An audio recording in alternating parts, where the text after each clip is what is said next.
গণহত্যা মামলায় শেখ হাসিনার বিরুদ্ধে ট্রাইব্যুনালে সাক্ষ্য দিলেন দুই আহত। জানালেন no release no treatment order দিয়েছিলেন পলাতক প্রধানমন্ত্রী।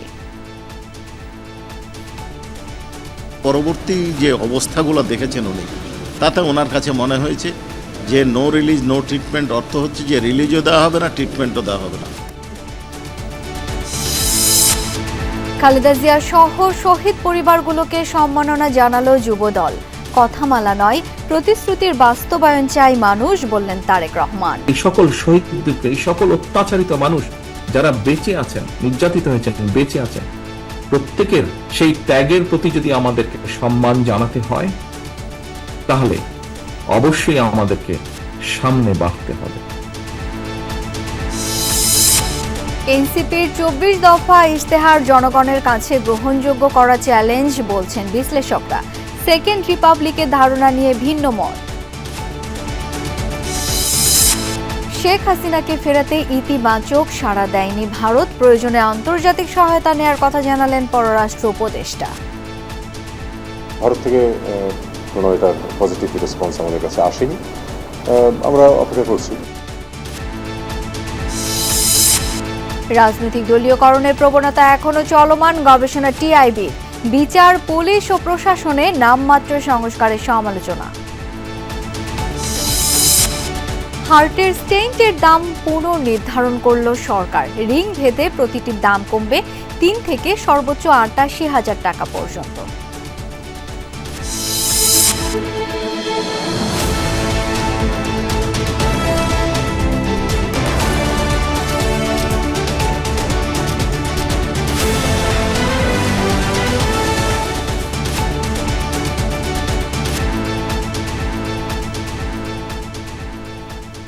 আমন্ত্রণ সন্ধ্যার বাংলাদেশে, সাথে আছি আমি শাওন দত্ত। এতক্ষণ শিরোনাম দেখছিলেন।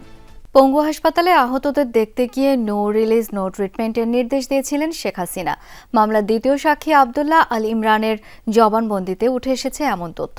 হুইল চেয়ারে করে ট্রাইব্যুনালে এসে সাক্ষ্য দেন পুলিশের গুলিতে এক পা ক্ষতিগ্রস্ত এই শিক্ষার্থী। এদিন শেখ হাসিনা, আসাদুজ্জামান খান কামাল ও চৌধুরী আবদুল্লাহ আল মামুনের বিরুদ্ধে সাক্ষ্য দিয়েছে গুলিতে এক চোখ হারানো পারভিন। 6 আগস্ট পরবর্তী সাক্ষ্য গ্রহণের দিন ধার্য করেছেন ট্রাইব্যুনাল। বৈষম্য বিরোধী আন্দোলনে আহতদের দেখতে গত বছরের 27 জুলাই পঙ্গু হাসপাতালে যান ক্ষমতাচ্যুত প্রধানমন্ত্রী শেখ হাসিনা। তখন ওইসব আহত ব্যক্তিদের দেখে তাকে আবেগপ্রবণ হয়ে পড়তে দেখা যায়। তবে আন্তর্জাতিক অপরাধ ট্রাইব্যুনালের প্রসিকিউশন জানায়, জুলাই হত্যাযজ্ঞের মামলায় তদন্তে হাসপাতালে গিয়ে তদন্ত সংস্থা জানতে পারে যথাযথ চিকিৎসার আশ্বাস ছিল মূলত লোক দেখানো। সুচিকিৎসা তো নয়, বরং চিকিৎসা এমনকি ছাড়পত্র না দিতে নির্দেশ দিয়েছিলেন শেখ হাসিনা। সোমবার শেখ হাসিনা কামালের বিরুদ্ধে ট্রাইব্যুনালে সাক্ষ্য দিয়েছেন গুলিতে এক পা ক্ষতিগ্রস্ত শিক্ষার্থী আবদুল্লাহ আল ইমরান। তার জবানবন্দিতে উঠে আসে চিকিৎসায় অবহেলার বিষয়টি। ইমরান ট্রাইব্যুনালে বলেছেন, পঙ্গু হাসপাতালে আহতদের দেখতে গিয়ে হাসপাতালটির কর্মকর্তাদের নো রিলিজ নো ট্রিটমেন্ট নির্দেশ দিয়েছিলেন শেখ হাসিনা। এটি তিনি নিজে শুনেছেন। তার নির্দেশের কারণে হাসপাতালে তিনি যথাযথ চিকিৎসা পাননি এবং বেসরকারি মেডিকেলে যাওয়ার জন্য ছাড়পত্র দেয়া হয়নি তাকে। ফলশ্রুতিতে আজ পঙ্গুত্বের দাঁড়ে তিনি হাসপাতালে ভর্তি ছিলেন, ভালো মতো চিকিৎসা হয় নাই।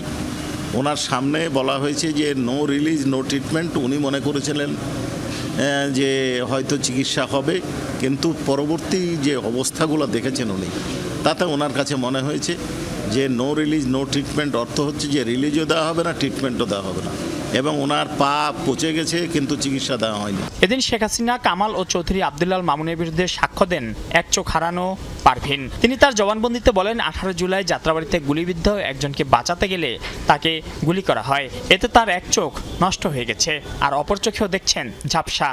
মুমূর্ষু আহত ব্যক্তিকে বাঁচানোর অবস্থায় উনি তাকে উদ্ধার করতে গেছিলেন।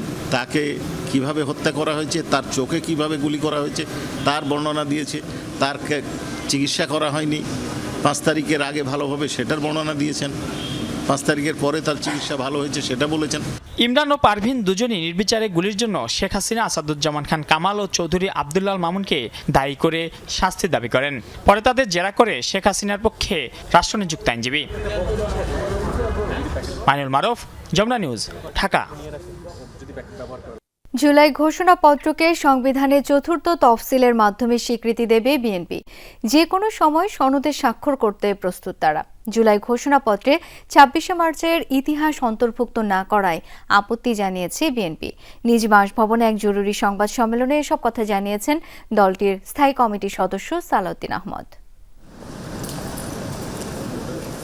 ঐকমত্য কমিশনের ২ দফার আলোচনা শেষে একমত হওয়া বিষয়গুলো নিয়ে ঘোষণা হবে জুলাই সনদ। গণ অভ্যুত্থানের স্বীকৃতি দিতে মঙ্গলবার জুলাই ঘোষণাপত্র পাঠের কথা জানিয়েছেন প্রধান উপদেষ্টা ডক্টর মোহাম্মদ ইউনূস। এসবের আইনি ভিত্তি ও ভাষাগত দিক নিয়ে রাজনৈতিক অঙ্গনে চলছে তর্ক বিতর্ক।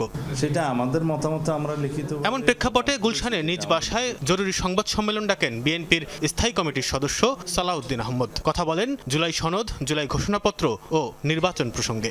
7টা মৌলিক সংস্কার বিষয়ে আমরা কিছু কিছু নোট অফ ডিসেন্ট দিয়ে একমত হয়েছি এবং 12টিতে সরাসরি আমরা একমত হয়েছি। সালাউদ্দিন আহমদ জানান, ঐকমত্যে আলোচিত 19টি বিষয়ের মধ্যে 12টিতে একমত বিএনপি। 7টার বিষয় দিয়েছে নোট অফ ডিসেন্ট বা আপত্তি। সনদ বাস্তবায়ন নিয়ে সন্দেহ বিষয়ে বলেন, বিএনপির পক্ষ থেকে সর্বোচ্চ সহযোগিতা করা হয়েছে। যে কোনো সময় সনদে স্বাক্ষর করতে প্রস্তুত তার দল। সর্বোচ্চ সহযোগিতা যেখানে বিএনপি দিয়ে গেল এবং দিয়ে যাচ্ছে, আমাদের উদ্দেশ্য এবং আমাদের নিয়ত নিয়ে কেউ যেন কোনো প্রশ্ন না করে যে সমস্ত বিভ্রান্তি সৃষ্টি করা হচ্ছে সেটা সম্পূর্ণ উদ্দেশ্যমূলক বলে আমরা মনে করি। জুলাই জাতীয় সনদের খসড়া আমাদের কাছে দেয়া হয়েছে, সেটা আগামীকালকে যদি আমাদের কাছে প্রেরণ করা, আমরা কালকেই সই করব। যে কোনো মুহূর্তে আমরা সই করতে রাজি। এসব নিয়ে কালক্ষেপণ নির্বাচন পিছানোর কৌশল কিনা তা নিয়ে প্রশ্ন আছে বিএনপির। ফ্যাসিবাদ বিরোধী ঐক্য বজায় রাখতে সবার প্রতি আহ্বান বিএনপির নীতি নির্ধারকের। অন্য কোনো রাজনৈতিক দল যদি ভিন্ন কোনো বক্তব্য থাকে, তারা সেটা ঐক্য কমিশনের কাছে দিতেই পারে, সেটা তারা আলোচনা করতে পারে। সেই আলোচনায় যদি আমাদেরকে অংশগ্রহণের জন্য আহ্বান জানানো হয়, আমরা যেতে পারি। কোনো অবাস্তব এবং অলিক প্রক্রিয়ার কথা যদি বলা হয়, তাতে করে আমাদের মনে হবে হতে পারে যে তাহলে কি নির্বাচনকে বিলম্বিত করার জন্য কোনো রকমের উদ্দেশ্য আছে কিনা। আমরা সবাই ঐক্যবদ্ধ থাকার জন্য, ফ্যাসিবাদ বিরোধী জাতীয় ঐক্যকে সমুন্নত রাখার জন্য আমরা সবার কাছে আহ্বান জানাই। জুলাই ঘোষণাপত্রে ২৬ মার্চের ইতিহাস অন্তর্ভুক্ত না করায় আপত্তি জানিয়েছে বিএনপি। সালাউদ্দিন আহমদ জানান, ক্ষমতায় গেলে ঘোষণাপত্রের রাষ্ট্রীয় এবং সাংবিধানিক স্বীকৃতি দেয়া হবে। আমরা বলেছি রাষ্ট্রীয় এবং সাংবিধানিক স্বীকৃতি দেয়া হবে এই ঘোষণাপত্রের, অর্থাৎ চতুর্থ তফসিলে সেটা বর্ণিত থাকবে। তারা 1971-এর 26শে মার্চকে সঠিকভাবে উল্লেখ করতে চাননি বা দেয়নি, সেটা আমাদের আপত্তি ছিল। বিএনপি যে সংশোধনী দিয়েছে তা মেনে না নেওয়া হলে ঘোষণাপত্র পাঠের পর পরবর্তী প্রতিক্রিয়া জানাবে বিএনপি, জানান সালাউদ্দিন আহমেদ। নির্বাচন অনুষ্ঠানের বিষয়ে যে প্রতিশ্রুত সময় লন্ডন বৈঠকে নির্ধারিত হয়েছে, সেটা জাতিকে জানাবেন, নির্বাচন কমিশনকে জানাবেন। সেটা না জানানো পর্যন্ত অপেক্ষা করব। তানভীর সিদ্দিক টিপু, যমুনা নিউজ, ঢাকা। জনগণের আস্থায় থাকুন, জনগণকে আস্থায় রাখুন, যুবদলের নেতাকর্মীদের উদ্দেশ্যে বললেন বিএনপির ভারপ্রাপ্ত চেয়ারম্যান তারেক রহমান। বলেন, মানুষ এখন কথামালায় নয়, প্রতিশ্রুতির বাস্তবায়ন দেখতে চায়। এ সময় শিক্ষা, স্বাস্থ্য, কৃষি ও কর্মসংস্থান নিয়ে বিএনপির পরিকল্পনার কথা জানান তারেক রহমান। রাজনৈতিক অনুষ্ঠানে চিরাচরিত সংস্কৃতি ভেঙে নতুন উদাহরণ। যুবদলের সমাবেশের মঞ্চে শহীদ পরিবারের সদস্যরা আর দর্শক সারিতে বিএনপির সব নেতৃবৃন্দ। অনুষ্ঠানের শুরুটাও হলো তাদের কথা শুনে, যাদের বাবা, ভাই, স্বামী কিংবা সন্তানের রক্তের দায়ে মুক্তি পায় ফ্যাসিবাদ শাসন। অনুষ্ঠানে যোগ দেয়া ৭৮টি শহীদ পরিবারের হাতে আর্থিক অনুদান সহ উপহার সামগ্রী তুলে দেন বিএনপি মহাসচিব। পাশাপাশি এই অনুষ্ঠান থেকে বিএনপির চেয়ারপারসন খালেদা জিয়া, ভারপ্রাপ্ত চেয়ারপারসন তারেক রহমান ও মহাসচিব মির্জা ফখরুল ইসলাম আলমগীরকে সম্মাননা জানায় যুবদল। সশরীরে খালেদা জিয়া ও তারেক রহমান না থাকায় তার পক্ষে সম্মাননা গ্রহণ করেছেন বিএনপির মহাসচিব। রাজধানীর ইঞ্জিনিয়ারিং ইনস্টিটিউটে আয়োজিত জুলাই অভ্যুত্থানে বর্ষপূর্তি উপলক্ষে ফ্যাসিবাদ বিরোধী আন্দোলন ও আমার না বলা কথা শীর্ষক এই অনুষ্ঠানে যোগ দেন যুবদলের বিভিন্ন ইউনিটের শীর্ষ নেতারা। অনুষ্ঠানে বিএনপি নেতারা বলেন, ষড়যন্ত্র চলছে গণতন্ত্র উত্তরণের পথ বিলম্বিত করার। আমরা একটা দুঃসময় পার হয়ে এসেছি, দীর্ঘ সময় আমরা পার হয়ে একটা যুগ সন্ধিক্ষণে এসেছি। এখন একটা আমরা ট্রানজিশনাল পিরিয়ডে আছি, যখন আমরা গণতন্ত্রের দিকে এগিয়ে যাওয়ার একটা স্বপ্ন দেখছি, সুযোগ পেয়েছি। অনুষ্ঠানে ভার্চুয়ালি যোগ দিয়ে বিএনপির ভারপ্রাপ্ত চেয়ারম্যান তারেক রহমান বলেন, শুধু জুলাই আগস্ট নয়, 16 বছরের নিপীড়নের শিকার রাজনৈতিক কর্মীদের মূল্যায়ন করবে বিএনপি। যারা নিজেদের অধিকারের কথা তুলে ধরতে গিয়ে, নিজেদের দাবি আদায় করতে গিয়ে বিভিন্নভাবে সেই পলাতক স্বৈরাচারের অত্যাচার নির্যাতনের শিকার হয়েছে, এই সকল মানুষগুলোকে, এই সকল শহীদদেরকে, এই সকল অত্যাচারিত মানুষ যারা বেঁচে আছেন, নির্যাতিত হয়েছেন, বেঁচে আছেন, প্রত্যেকের সেই ত্যাগের প্রতি যদি আমাদেরকে সম্মান জানাতে হয়, তাহলে অবশ্যই আমাদেরকে সামনে বাড়তে হবে। তিনি বলেন, কথা মালা নয়, মানুষ এখন প্রতিশ্রুতি বাস্তবায়ন চায়। এ সময় আগামীর বাংলাদেশের জন্য কৃষি, শিক্ষা, স্বাস্থ্য সহ বিভিন্ন বিষয়ে বিএনপির পরিকল্পনার কথাও তুলে ধরেন তিনি। আমাদের আগামী দিনের নীতি জনগণের জীবন উন্নয়নের রাজনীতি, দেশে বিদেশে কর্মসংস্থান সৃষ্টি এবং নিরাপদ কর্মপরিবেশ নিশ্চিত করা, এটি হবে আমাদের রাজনীতির অন্যতম মূল লক্ষ্য। জুলাই গণ অভ্যুত্থানে 6টি বিশেষ স্থানে গ্রাফিতি অঙ্কন করেছে যুবদল। পুরস্কার দেয়া হয় চিত্রাঙ্কন প্রতিযোগিতায় অংশ নেয়া সেই বিজয়ীদের। সুমাইয়া ঐশী, যমুনা নিউজ, ঢাকা। 6 মাস পরে হলেও 24 দফা ইশতেহার ঘোষণার মধ্যে নিজেদের রাজনৈতিক লক্ষ্য এবং উদ্দেশ্য প্রকাশ করল জাতীয় নাগরিক পার্টি এনসিপি। এটি এখন জনগণের কাছে গ্রহণযোগ্য করে তোলায় দলটির মূল চ্যালেঞ্জ বলছেন রাজনৈতিক বিশ্লেষকরা। তারা মনে করছেন, সেকেন্ড রিপাবলিকের ধারণা জাতিকে বিভাজিত করবে। জুলাই গণ অভ্যুত্থানে আওয়ামী লীগ সরকার পতনের 6 মাসের মধ্যে গত 28 ফেব্রুয়ারি গণ অভ্যুত্থানে নেতৃত্ব দেয়া তরুণরা গঠন করেন নতুন রাজনৈতিক দল জাতীয় নাগরিক পার্টি এনসিপি। ওই দিনেই দলটির আহ্বায়ক জানান, তাদের মূল লক্ষ্য সেকেন্ড রিপাবলিক গঠন। আমাদের সেকেন্ড রিপাবলিক প্রতিষ্ঠার জন্য গণপরিষদ নির্বাচনের মাধ্যমে একটি নতুন সংবিধান প্রণয়ন আমাদের অন্যতম প্রাথমিক লক্ষ্য। এ লক্ষ্য ধরে গেল 6 মাস ধরে রাষ্ট্র সংস্কার, বিচার সহ নানা ইস্যুতে সরব দলটি। সবশেষ জুলাই মাস জুড়ে দেশব্যাপী পদযাত্রার কর্মসূচি আয়োজন করে তারা। হাসিনা সরকারের পতনের বছর পূর্তিতে রোববার কেন্দ্রীয় শহীদ মিনার থেকে নতুন বাংলাদেশের 24 দফা ইশতেহার ঘোষণা করে তারুণ্য নির্ভর এনসিপি। আমরা পারিনি সেই পুরনো সংবিধানকে বাতিল করে একটি নতুন সংবিধান তৈরি করতে। রাজনৈতিক বিশ্লেষকরা বলছেন, কিছুটা বিলম্ব হলেও দলটি তাদের রাজনৈতিক লক্ষ্য ও উদ্দেশ্য জনগণের সামনে তুলে ধরার চেষ্টা করেছে এই ইশতেহার ঘোষণার মধ্য দিয়ে। সে কি করতে চায়, তার কর্মসূচি কি, তার ভবিষ্যৎ পরিকল্পনা কি, এটা কিন্তু এটা অন্তত ক্লিয়ার হয়। এবং যেটা যদি ওরা যদি এটাকে নির্বাচন পর্যন্ত নিয়ে যায়, তাহলে মনে করতে হবে যে নির্বাচনের সাথেও তার এই ইশতেহার জড়িত। তারা বহুদিন পরে তারা তাদের দলের যে রাজনৈতিক কর্মসূচি, ওই বিষয়গুলো তারা ইশতেহার আকারে জনগণের সামনে উপস্থিত করেছে। ইশতেহারে আবারও জোর দেয়া হয়েছে নতুন সংবিধান ও সেকেন্ড রিপাবলিক গঠনের উপর। গণ অভ্যুত্থানের এতদিন পরে এটি আর বাস্তবায়ন করা সম্ভব কিনা তা নিয়ে সংশয় আছে বিশ্লেষকদের। সংবিধান বাতিল এবং সেকেন্ড রিপাবলিক, এটা তো আপনার পুরো নেশনকে ডিভাইডেড করবে। আবার যখন গণ অভ্যুত্থানটা হলো, তখন তো তারা বলে নাই যে এটা নতুন বাংলাদেশ, বিপ্লব, তাই না? এবং তারা যে সরকার করছে, যে সরকারের প্রতি তারা আনুগত্য প্রকাশ করছে, সেই সরকার তো সাংবিধানিক সরকার। বিশ্লেষকরা বলছেন, 24 দফার অনেক কিছুই মৌলিক এবং জনকল্যাণমুখী। এর গ্রহণযোগ্যতা বিচার করবে জনগণ। এখন এই বুদ্ধিভিত্তিক জায়গা থেকে যে চিন্তাটা করেছে এনসিপি, সেইটার সাথে ইশতেহারের মাধ্যমে নাগরিকের সাথে কিভাবে সম্পর্কিত হয় এবং এটার কতটা প্রচার করে নাগরিক সম্পৃক্ততা তৈরি করতে পারে মধ্যবিত্ত এবং এলিটের বাইরে গিয়ে, সেটাই হলো এখন মূল চ্যালেঞ্জ এনসিপির। ইশতেহার ঘোষণার মধ্য দিয়ে এনসিপি নির্বাচন কেন্দ্রিক যাত্রা শুরু করেছে বলেও মনে করছেন রাজনৈতিক বিশ্লেষকরা। দল ক্ষমতা গ্রহণ করতে পারলে কি করবে, এই সব কিছু কিন্তু ক্লিয়ার হলো।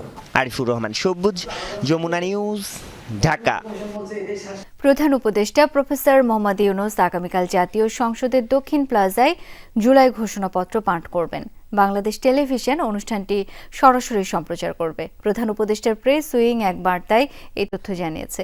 বিকেল 5টায় সব রাজনৈতিক দলের প্রতিনিধি, জুলাই শহীদ পরিবারের প্রতিনিধি ও আহত যোদ্ধাদের উপস্থিতিতে জাতীয় সংসদের দক্ষিণ প্লাজায় এই ঐতিহাসিক জুলাই ঘোষণাপত্র পাঠ করবেন তিনি। পাশাপাশি জুলাই গণ অভ্যুত্থান দিবস উপলক্ষে মানিক মিয়া অ্যাভিনিউতে দিনব্যাপী সাংস্কৃতিক অনুষ্ঠানের আয়োজন করা হয়েছে। এ মাসের মধ্যে সংসদীয় আসনের সীমানা পুনর্নির্ধারণ ও ভোটার তালিকা চূড়ান্ত করা হবে, জানিয়েছেন ইসি সচিব আক্তার আহমেদ। বলেন, কমিশনের মেরুদণ্ড আছে বলেই সোজা হয়ে দাঁড়িয়ে আছে। প্রধান উপদেষ্টার টাইমলাইনকে সামনে রেখে নির্বাচন কমিশন কাজ করছে। প্রধান উপদেষ্টা প্রতিশ্রুত ফেব্রুয়ারি থেকে এপ্রিলের মধ্যে জাতীয় নির্বাচনের লক্ষ্যে কর্মযজ্ঞ শুরু করেছে ইসি।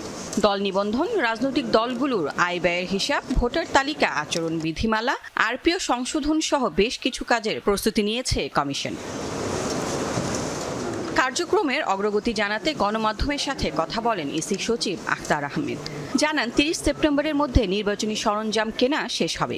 ভোটের প্রস্তুতি, বিগত নির্বাচনে অনিয়মের জের এবং প্রশাসনিক কাজের অংশ হিসেবে সব মিলিয়ে 200 কর্মকর্তা কর্মচারীদের বদলি করা হয়েছে। 2রা মার্চে যেটা ফাইনাল করেছি, আর এখন হচ্ছে যে বাদ পড়া ভোটার, আর একটা হচ্ছে নতুন ভোটার, এই 3টা তালিকা এই বছর প্রকাশিত হবে। নির্বাচনী এলাকার সীমানার যে আপত্তি থাকবে সেগুলো পর্যালোচনা গণশুনানির মাধ্যমে আমরা এটাকে ইনশাআল্লাহ চেষ্টা করব যে এই মাসের ভিতরে জিনিসটাকে কমপ্লিট করে নিতে। এক প্রশ্নের জবাবে তিনি বলেন, কমিশনের উপর আস্থা রাখা না রাখা রাজনৈতিক বক্তব্য। আমরা মেরুদণ্ড না থাকলে আমি সোজা দাঁড়িয়ে আছে কি করে, নাম্বার 1। নাম্বার 2 হচ্ছে যে দ্বিতীয় জিনিসটা হচ্ছে যে এটা দেখেন, রাজনৈতিক বক্তব্য আমার এরিয়া না, আমার জায়গাটা হচ্ছে প্রশাসনিক ব্যাপার। এই ব্যাপারে প্রথম উত্তরটাই যদি আপনি নেন, এখনো পর্যন্ত তো সোজা আপনাদের সামনে দাঁড়িয়ে আছে এবং আপনারা দোয়া করেন যেন এভাবে দাঁড়িয়ে থাকতে পারি। ব্রিফিংয়ে জানানো হয়, সেপ্টেম্বরের দ্বিতীয় সপ্তাহে ইউরোপীয় ইউনিয়নের একটি পর্যবেক্ষক দল আসবে সংসদ নির্বাচনের প্রস্তুতি দেখতে। প্রি ইলেকশন অবজারভেশনের জন্য আসবেন। লাভলি বিথি, যমুনা নিউজ, ঢাকা। নির্বাচন নিয়ে অন্তর্বর্তী সরকারের কোনো সুস্পষ্ট রোডম্যাপ না থাকায় রাজনৈতিক অস্থিরতা তৈরির শঙ্কা রয়েছে। দলীয়করণের প্রবণতায় বিচার, পুলিশ ও প্রশাসনে কাঙ্ক্ষিত সংস্কার হয়নি, এমন সব মত উঠে এসেছে টিআইবির এক গবেষণায়। পাশাপাশি ডক্টর ইফতেখারুজ্জামান প্রশ্ন তুলেছেন, রাজনৈতিক দলগুলোর ভেতরে সংস্কার না হলে তারা কিভাবে দেশের সংস্কার করবে। জুলাই গণ অভ্যুত্থানের পর এরই মধ্যে অন্তর্বর্তী সরকার পার করেছে প্রায় 1 বছর। ছাত্র জনতার প্রত্যাশা আর প্রাপ্তির খোঁজ করেছে টিআইবি। একই সাথে জুলাই অভ্যুত্থানে নির্বিচারে হত্যার বিচার ও এর প্রক্রিয়ার বিষয়টিও গবেষণায় তুলে ধরেছে সংস্থাটি। আন্তর্জাতিক অপরাধ ট্রাইব্যুনালে নিয়োগকৃত বিচারক ও কৌঁসুলিদের নিয়োগ নিয়ে বিতর্ক বা সমালোচনা রয়েছে। তাদের দক্ষতা, অভিজ্ঞতা ও রাজনৈতিক সংশ্লিষ্টতা নিয়েও প্রশ্ন উত্থাপিত হয়েছে। গণ অভ্যুত্থান সংশ্লিষ্ট ঘটনার জন্য কোনো মামলা, গ্রেফতার বা হয়রানি না করার নির্দেশ দেওয়া হয়েছে এবং এ ধরনের দায়মুক্তি নিয়ে সমালোচনা হয়েছে। অন্যদিকে ঢালাওভাবে প্রতিশোধপ্রবণ আটক ও জামিন নামঞ্জুর করার ঘটনাও আমরা লক্ষ্য করেছি এবং এই সব কিছুর কারণেই বিচার প্রক্রিয়া প্রশ্নবিদ্ধ হয়েছে। গবেষণা প্রতিবেদনে বলা হয়, প্রশাসন, শিক্ষা প্রতিষ্ঠান, স্বাস্থ্য খাতে দলীয়করণ অব্যাহত আছে। পুলিশ, প্রশাসন, বিচার বিভাগে আধিপত্য বিস্তারের উদ্দেশ্যে রাজনৈতিক দলগুলো টানাপোড়েন চলছে। সরকারের পক্ষ থেকে কোনো কোনো ক্ষেত্রে প্রশ্রয় দেওয়ার প্রবণতার কথাও উঠে এসেছে প্রতিবেদনে। টিআইবি নির্বাহী পরিচালক ডক্টর ইফতেখারুজ্জামান বলেন, তথ্য ও মানবাধিকার কমিশন 1 বছরেও গঠিত হয়নি, এটি বিরল রেকর্ড। ফেব্রুয়ারিতে হয়তো নির্বাচন হবে, আমরা আশা করব, ধারণা করব যে সেটাই বজায় থাকবে।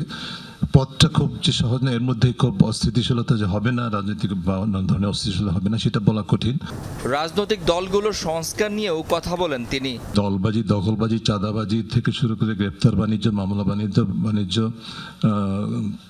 থেকে শুরু করে বিভিন্ন ধরনের অনাচার, অনিয়ম, দুর্নীতি এবং নিজেদের মধ্যে দ্বন্দ্ব, এটা কিন্তু ঠিক 5 আগস্টের বিকেলবেলা থেকে আমরা পর্যবেক্ষণ করেছি এবং সারা পুরো বছরটাই সেটা অব্যাহত ছিল, ঘনীভূত হয়েছে। আরও নতুন যে রাজনৈতিক শক্তি বিকশিত হয়েছে, তাদেরও জন্মলগ্ন থেকেই যেটা দেখা গেছে যে একই রোল মডেল তারা অনুসরণ করেছে, যেটা প্রতিষ্ঠিত রোল মডেল, সেটাই দলবাজি, দখলবাজি, চাঁদাবাজি, এই রোল মডেলের মধ্যে তারা নিজেদেরকে নিমজ্জিত করেছে। গণমাধ্যমের স্বাধীনতা অন্তর্বর্তী সরকারের আমলেও নিশ্চিত নিশ্চিত হয়নি বলে উল্লেখ আছে টিআইবির এই গবেষণায়। তাদের মধ্যে 2 জন বোধহয় সরকারে এখন আছেন, সেই হিসাবে কিংস পার্টি।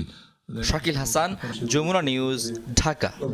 পলাতক শেখ হাসিনাকে ফেরাতে ইতিবাচক সাড়া দেয়নি ভারত, প্রয়োজনে নেওয়া হতে পারে আন্তর্জাতিক সহায়তা, জানিয়েছেন পররাষ্ট্র উপদেষ্টা। পাকিস্তানের পররাষ্ট্রমন্ত্রীর আসন্ন ঢাকা সফরে ৭১-এর ঘটনায় ক্ষমা চাওয়ার বিষয়টি আলোচনার এজেন্ডায় থাকবে বলে জানান তিনি। ফরেন সার্ভিস একাডেমিতে এক সেমিনারে তিনি এসব কথা বলেন। ফরেন সার্ভিস একাডেমিতে আয়োজিত জুলাই গণ অভ্যুত্থান শীর্ষক সেমিনার, এতে যোগ দিয়ে আইন উপদেষ্টা বলেন, নিশ্চিত মৃত্যু জেনেও জুলাই গণ অভ্যুত্থানে অংশ নিয়েছিল সাধারণ মানুষ। মানুষের এমন ক্ষোভের কারণ উপলব্ধি করতে পারলেই রাষ্ট্র সংস্কার সহজ হয়ে যাবে বলে মনে করেন তিনি। মিথ্যা কথা মানুষ এত কনফিডেন্টলি বলতে পারে, এত অনায়াসে বলতে পারে, এবং শেখ হাসিনা শুধু মিথ্যা কথা বলে নাই, পুরো একটা নেশনের মধ্যে এই আপনি ফরেন সার্ভিস বলেন, পুলিশ সার্ভিস বলেন, জুডিশিয়ারিতে বলেন, বিশ্ববিদ্যালয় শিক্ষকতে বলেন, সমস্ত জায়গায় একটা মিথ্যাবাদী জোচ্চোর প্রজন্ম তৈরি করতে পেরেছিল, যারা ওনার সমস্ত মিথ্যা বিশ্বাস করত। পরে পররাষ্ট্র উপদেষ্টা তৌহিদ হোসেন কথা বলেন গণমাধ্যমের সঙ্গে, বলেন শেখ হাসিনাকে ফেরত চাইলে ইতিবাচক সাড়া দেয়নি ভারত। পাকিস্তানের পররাষ্ট্রমন্ত্রীর সফরে মহান মুক্তিযুদ্ধে গণহত্যার জন্য দেশটির ক্ষমা চাওয়ার বিষয়টিও আলোচনায় থাকবে বলে উল্লেখ করেন পররাষ্ট্র উপদেষ্টা। আমরা চেয়েছি যে তাকে ফেরত দেওয়া হোক, যাতে বিচারের সম্মুখীন করা যায়। ভারত থেকে কোনো এটার পজিটিভ রেসপন্স আমাদের কাছে আসেনি, আমরা অপেক্ষা করছি। আর ইতিমধ্যে তো বিচার প্রক্রিয়া তো শুরু হয়েছে, কারণ কেউ আসুক বা না আসুক, সেজন্য তো বিচার আটকে থাকে না। কোনো সহযোগিতা নেওয়া হবে কিনা আন্তর্জাতিকভাবে? যদি কখনো প্রয়োজন মনে করে সরকার, তখন সেটা হতে পারে, কিন্তু এই মুহূর্তে সেরকম কোনো প্রয়োজন দেখছি না আমরা। আগামীতে সুষ্ঠু নির্বাচনের মাধ্যমে দীর্ঘদিনের আত্মসম্মান বিসর্জনের ধারা থেকে বাংলাদেশে বেরিয়ে আসবে বলেও আশা করেন পররাষ্ট্র উপদেষ্টা। বিশ্বাস হারানো খুব সহজ, পুনঃপ্রতিষ্ঠা কিন্তু কঠিন অনেক, সেই কঠিন কাজ আমাদেরকে করতে হবে। ধন্যবাদ। রিয়াজ রায়হান, যমুনা নিউজ, ঢাকা। হৃদরোগীদের জন্য করোনারি স্টেন্টের হার্টের রিং দাম কমিয়েছে সরকার। বিকেলে স্বাস্থ্য মন্ত্রণালয়ের এক প্রজ্ঞাপনে এই তথ্য জানানো হয়। সিনিয়র সচিব মোহাম্মদ মোস্তাফিজুর রহমানের সই করা এক আদেশে 3 কোম্পানির 10 ধরনের স্টেন্টের দাম কমিয়ে নতুন করে নির্ধারণ করা হয়েছে। তবে একটি স্টেন্টের দাম অপরিবর্তিত রাখা হয়েছে। স্টেন্ট আমদানি প্রতিষ্ঠান ভেদে খুচরা মূল্য সর্বনিম্ন 50,000 থেকে সর্বোচ্চ 1 লাখ টাকা নির্ধারণ করা হয়েছে। এতে স্টেন্ট ভেদে দাম কমানো হয়েছে 10,000 থেকে 50,000 টাকা। প্রজ্ঞাপনে দেয়া তথ্য বলছে, স্টেন্টের দাম সর্বোচ্চ 36% কমেছে। মন্ত্রণালয়ের সিদ্ধান্ত পেয়েছি, এখন এটা কিভাবে আমরা আগাবো এটা আশা করি যে খুব একেবারেই স্বল্প সময়ের মধ্যেই মানুষ এই কম দামে এই জিনিসগুলো পাবে। ডিজি হেলথ সার্ভিসকে মন্ত্রণালয় থেকে চিঠিতে জানিয়ে দেওয়া আছে ওখানে যে ওনারা বিষয়টা মনিটর করবে। আমাদের ইন থেকেও আমাদের যে সার্ভিলেন্স টিম তারা টাইম টাইম হসপিটাল বা বিভিন্ন জায়গায় বিভিন্ন ইন্ডে এই বিষয়গুলো দেখবে। 24-এ যারা যারা আন্দোলন করেছে তারাই আগামীতে রাষ্ট্র সংস্কার করবে। ফ্যাসিবাদের বীজ যেখানেই আছে সেখানেই উপড়ে ফেলতে হবে বলে মন্তব্য করেছে মৎস্য ও প্রাণী সম্পদ উপদেষ্টা ফরিদা আক্তার। দুপুরে উত্তরায় শহীদ মীর মুগ্ধ মঞ্চের উদ্বোধনী অনুষ্ঠানে এই মন্তব্য করেন তিনি। এ সময় দ্রুত বিচার ও সংস্কারের পাশাপাশি নতুন সংবিধানের দাবি জানান গণ অভ্যুত্থানে নিহত ও আহত পরিবারের সদস্যরাও। 24-এর গণঅভ্যুত্থানে ছাত্র জনতার প্রতিরোধে রক্তাক্ত প্রান্তরে পরিণত হয় রাজধানীর উত্তরা। সেই প্রতিরোধের নায়ক হয়ে ওঠাদের একজন মীর মুগ্ধ।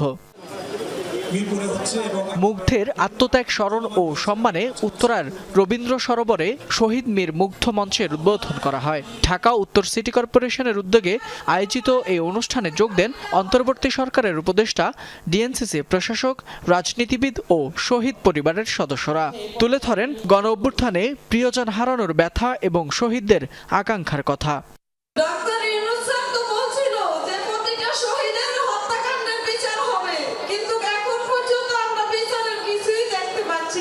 জুলাই সনদ এবং জুলাই ঘোষণাপত্রে আমাদের শহীদ এবং আহতদের কথা না থাকে, তাদের মতামত যদি না হয়, এই জুলাই সনদ কখনো বাংলাদেশের মানুষ মেনে নেবে না। তারা ৭১-এর চেতনা নিয়ে এতদিন রাজনীতি করেছে, সেই চেতনার ব্যবসা আর চলবে না। 24-এর শহীদদের চেতনা নিয়ে আপনাদের ব্যবসা করতে দিব না।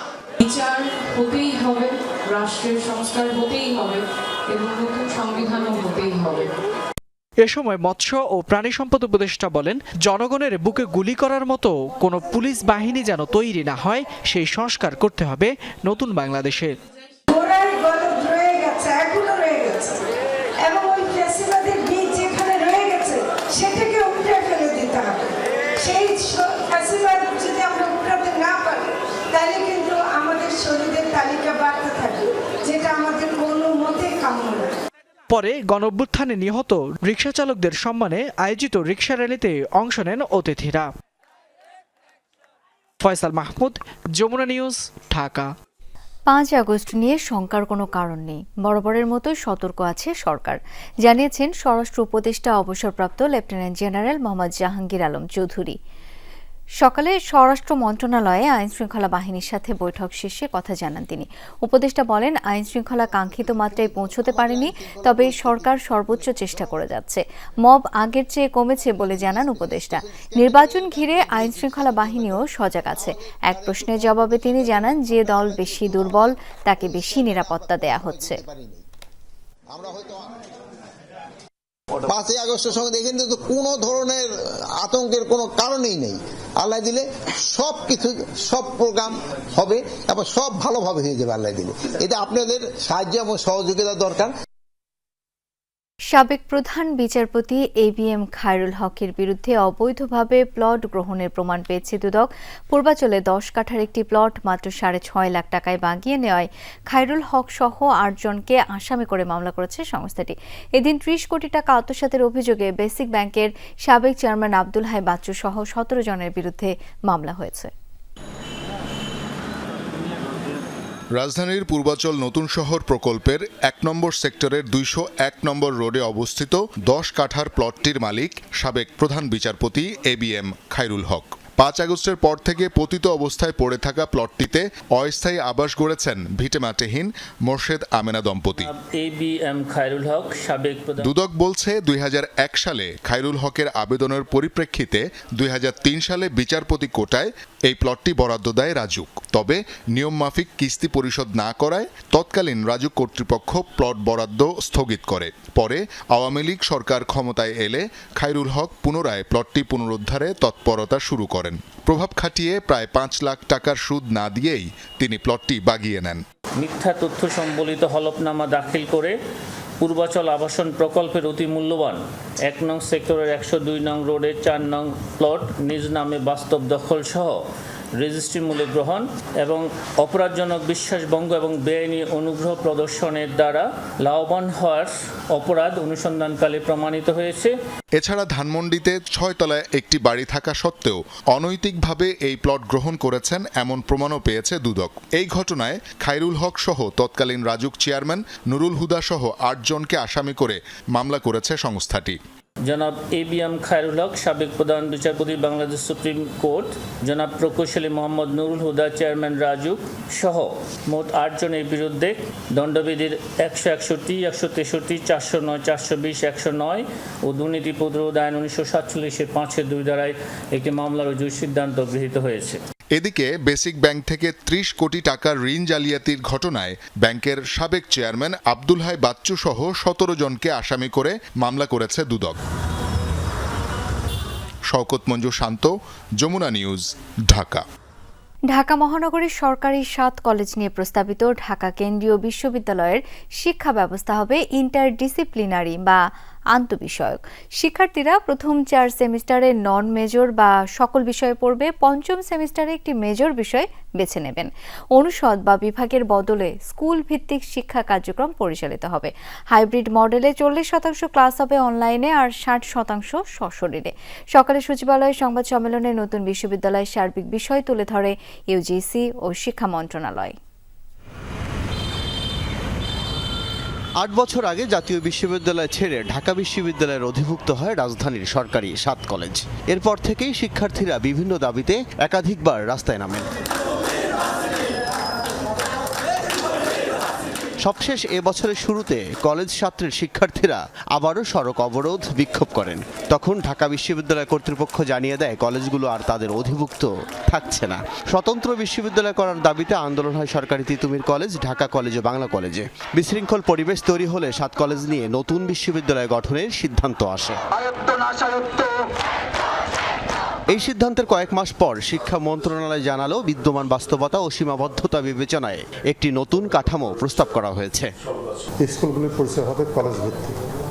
7টি কলেজকে 4টি স্কুলে, school of sciences, school of arts and humanities, school of business studies, school of law and justice. School of science পরিচালিত হবে Dhaka college, Eden Mohila college এবং বেগম বদরুন্নেসা কলেজ থেকে।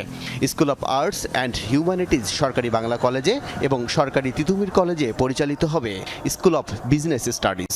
স্কুল of law and justice Kabi Nazrul সরকারি কলেজ এবং সরকারি শহীদ সোহরাওয়ার্দী কলেজ থেকে পরিচালিত হবে। শতকরা 40 অনলাইন, শতকরা 60 অফলাইন ক্লাস অনুষ্ঠিত হবে। কলেজগুলোর বিদ্যমান উচ্চ মাধ্যমিক অক্ষুণ্ণ থাকবে। শিক্ষা ক্যাডারের কর্মকর্তারাও কলেজগুলোতেই থাকবেন। তবে পূর্ণাঙ্গ বিশ্ববিদ্যালয় হওয়ার পর বিশ্ববিদ্যালয়ের নিয়মে বিশ্ববিদ্যালয় স্তরের জন্য নিয়োগ দেওয়া হবে শিক্ষক। শিক্ষকদের যে যোগ্যতা বলে রিক্রুট করা হয়। শিক্ষা প্রতিষ্ঠানটির সব কার্যক্রম পরিচালিত হবে একাডেমিক কাউন্সিল, সিনেট এবং সিন্ডিকেটের মাধ্যমে। থাকবেন একজন প্রক্টর ও 14 জন ডেপুটি প্রক্টর। আমি মনে করি বাংলাদেশে একটা নতুন উদাহরণ তৈরি করছে। 7 কলেজ নিয়ে বিশ্ববিদ্যালয়টি গঠনের প্রক্রিয়া এতটাই জটিল যে এমন বাস্তবতা পৃথিবীতে নেই বলে জানান বিশ্ববিদ্যালয় মঞ্জুরি কমিশন। অনুষদ এবং স্কুলের নেচার কিন্তু একরকম না। অনুষদ হলে ডিপার্টমেন্ট থাকতে হয়, কিন্তু আমাদের এখানে কিন্তু কোনো ডিপার্টমেন্ট থাকছে না, আমাদের হচ্ছে ডিসিপ্লিন থাকছে। তেমন একটা স্কুলের অধীনে আমার ধরেন 6টা ডিসিপ্লিন থাকলো এবং ফার্স্ট ইয়ার সেকেন্ড ইয়ারে সবাই একই ধরনের কোর্স পড়বে। এবছর যারা ভর্তি হবেন তারা আগের ব্যবস্থা পদ্ধতিতেই পড়াশোনা করবেন। আইন বা অধ্যাদেশ হলে নতুন শিক্ষার্থীরা প্রস্তাবিত কাঠামোর আওতায় নেবেন উচ্চশিক্ষা। যে অবস্থা আমরা এসটি ইউনিভার্সিটি ডান্স কমিশনে আমরা চাই একটা সাকসেস স্টোরি রেখে যাব। আল আমিন হক, যমুনা নিউজ, ঢাকা। উজানের ঢল ও টানা বৃষ্টিতে তিস্তায় আবারও পানি বৃদ্ধিতে বন্যার সৃষ্টি হয়েছে নদী তীরবর্তী নিম্নাঞ্চলে। পানিবন্দী হয়ে পড়েছে অন্তত 10,000 পরিবার। ডুবে গেছে গ্রামীণ বিভিন্ন সড়ক। বাড়ি ঘরে পানি ঢুকে পড়ায় অনেকেই আশ্রয় নিয়েছেন বাঁধ বা উঁচু স্থানে। পানির হ্রাস বৃদ্ধি অব্যাহত থাকায় নদী পাড়ের বিভিন্ন পয়েন্টে শুরু হয়েছে ভাঙন। তীব্র গতিতে ঢুকছে পানি, প্লাবিত হচ্ছে জনপদ। উজানের ঢলের সাথে টানা বৃষ্টি ভাসিয়ে নিচ্ছে আবাদি জমি, ফসল, পুকুরের মাছ। বেশ দুরবস্থায় পড়েছে লালমনিরহাটের নিম্নাঞ্চলের মানুষ। সদর উপজেলা সহ হাতীবান্ধা, আদিতমারি, কালীগঞ্জের অন্তত 20টি গ্রামে কোথাও হাঁটু পানি, কোথাও কোমর সমান। রাস্তাঘাট ডুবে থাকায় চলাফেরায় দুর্ভোগ চরমে। আমার বাড়িঘর নাই, ভাঙিয়েছে একটা ঘর, তাই এক হাঁটু পানি, এক কোমর এক হাঁটু পানি। মানুষের খাওয়া দাওয়া তো খুব অসুবিধা। চুলের উপরে চুলিয়ে করিয়ে বোল্ডারের উপরে চুলে তুলছি। চরের মধ্যে অনেক আবাদ করছে, এগুলো মনে করেন আবার ভাসি যাচ্ছে। পানি উন্নয়ন বোর্ড বলছে উজানে ভারী বৃষ্টিপাতের কারণে তিস্তায় পানি বেড়েছে। ভাঙন প্রবণ এলাকার তথ্য সংগ্রহ করে প্রয়োজনীয় পদক্ষেপ নেওয়ার কথা জানান তিনি। দুর্গতদের তালিকা করে ত্রাণ সহায়তার কথা জানালেন জেলা প্রশাসক। আজকে দুপুর 12টার তথ্য মতে তিস্তা নদীর ডালিয়া পয়েন্টে পানি বিপদ 15 সেন্টিমিটার নিচ দিয়ে প্রবাহিত হচ্ছে। বন্যা পূর্বাভাস এবং সদরী তথ্য মতে আগামী 48 ঘন্টায় দেশে এবং উজানে ভারী বৃষ্টিপাতের সম্ভাবনা থাকায় তিস্তা নদীর পানি বিপদের উপরে বা নিচ দিয়ে প্রবাহিত হতে পারে। 400 মেট্রিক টন চালের ব্যবস্থা করেছি, 700 বস্তার উপরে শুকনো খাবারের ব্যবস্থা করেছি এবং যেই নিয়মিত আরও যেই ইগুলো সাহায্য বলবো না, আমরা ত্রাণ বলবো, এই ত্রাণগুলো দেওয়ার ব্যবস্থা করেছি। বর্তমানে তিস্তার ডালিয়া ব্যারেজ পয়েন্টে বিপদসীমার নিচে প্রবাহিত হচ্ছে নদীর পানি। খুলে রাখা হয়েছে 44টি জলকপাট। সাইফ আহমেদ, যমুনা নিউজ। এই ছিল আজকের সন্ধ্যার বাংলাদেশের আয়োজনে। এতক্ষণ আমাদের সাথে থাকার জন্য সবাইকে অসংখ্য ধন্যবাদ।